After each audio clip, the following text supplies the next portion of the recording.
My mom was 11 years old when her older brother's sexual abuse of her got her pregnant. Her parents covered up the abuse, forcing her to lie and say she'd been fooling around with a boy in her class. They hid her away from the public eye and shamed her for being pregnant.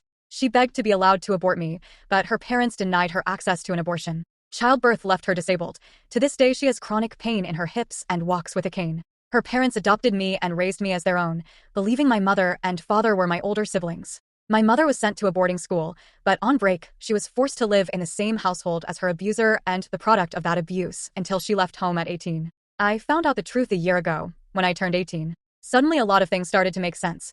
Why my sister could barely look at me when I was growing up, why she barely had any contact with the family after she left home, why it always felt like something was off about my family and the way they saw me. I'd always felt like they were embarrassed of me, but I'd never known why. I am the kind of person pro-lifers claim to protect. While my mom wasn't prevented from abortion by law, the outcome is the same. I, and many other babies, was born to an unwilling and deeply traumatized young mother.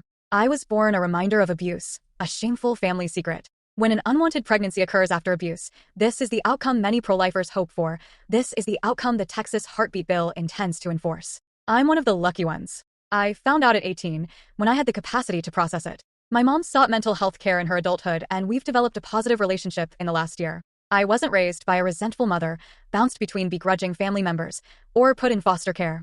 Many children born in similar circumstances grow up abused, openly resented, and traumatized. My life is fine, and my mom's life is fine despite everything she went through. But if I could go back in time and somehow change her parents' minds, I would do so in a heartbeat. No one should ever be forced to endure a pregnancy and childbirth against their will, especially a victim of abuse, and especially a child.